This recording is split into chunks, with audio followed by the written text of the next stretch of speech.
This is the Shargeek 300, one of the most powerful portable power banks currently available, with 300 watts of output across 4 ports, 140 watt fast charging, RGB lighting, and a multicolour display packed with information. But is it any good, and does it live up to all its marketing claims? After putting it through a range of tests, including verifying the claimed 300 watts output and measuring its real capacity, there are some things it does extremely well, and a few quirks you should know about. So let's take a closer look. In the box you get the power bank, a 240 watt USB-C cable, a soft storage case, and a user manual. The Shargeek 300 is well built with a trademark transparent design, but only around the front and back. The main body is aluminium. Through the transparent back, you can see 4 of the 6 grey AMPACE 21700 4Ah cells. It is the heaviest power bank I've come across, weighing in at a substantial 750 grams.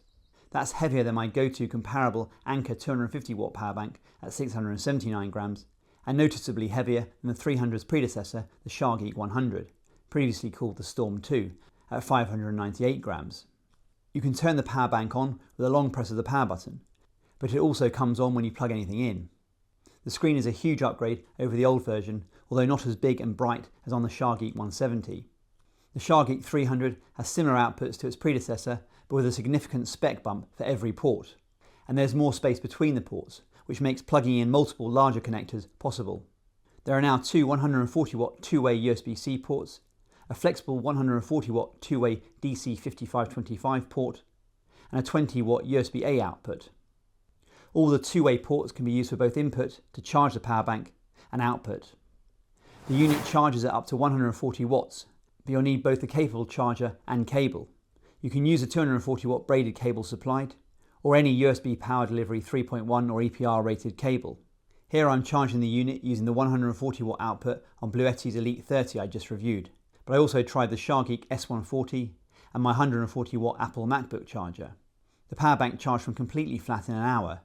It briefly hit the full 140 watts, but quickly dropped back to around 100 watts for most of the charge, which is slightly disappointing. You can charge pretty much any device that charges via USB with this power bank, including laptops, drones, torches, and even other power banks. I tested all the ports at their full output to see if the Shargeek could actually achieve its claimed 300 watts total output.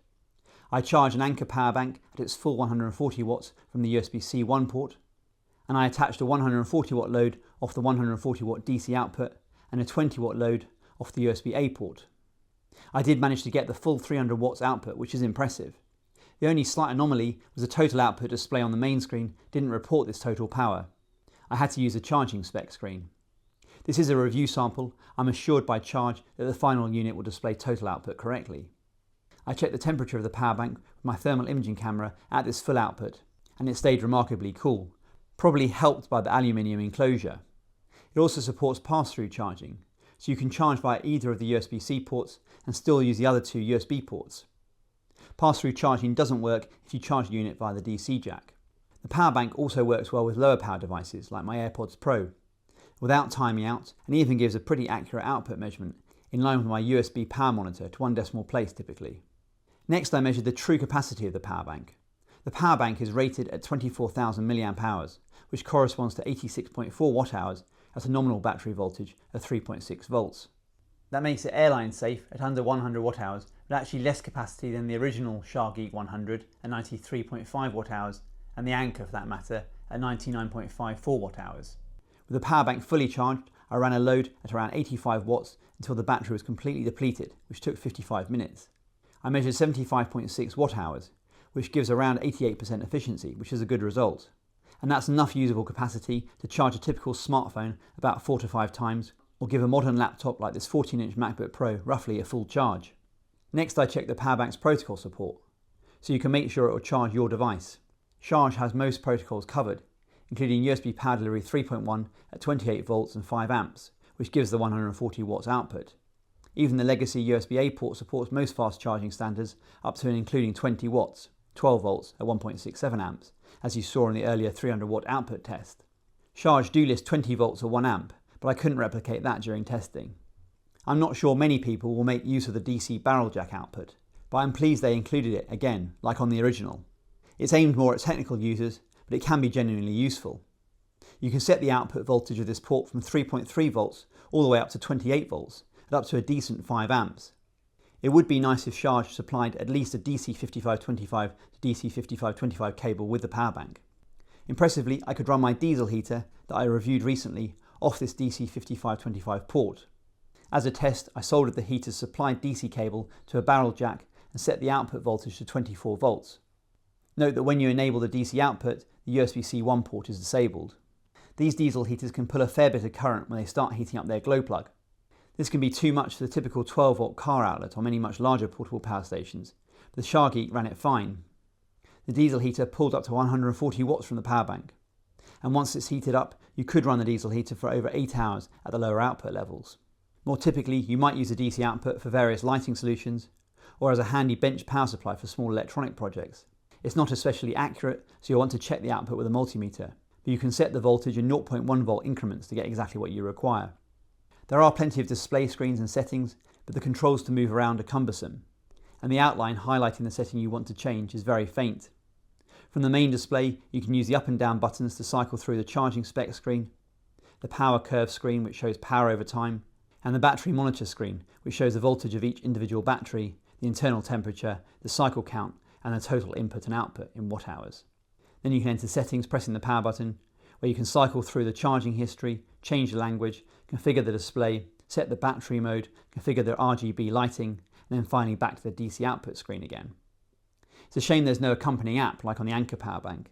It would make configuring the power supply mode and the lighting a lot easier. It might also allow for firmware updates to fix issues like the total output display, for example.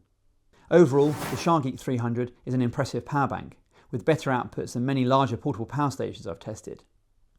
Very few power banks can deliver two 140 watt USB-C outputs simultaneously.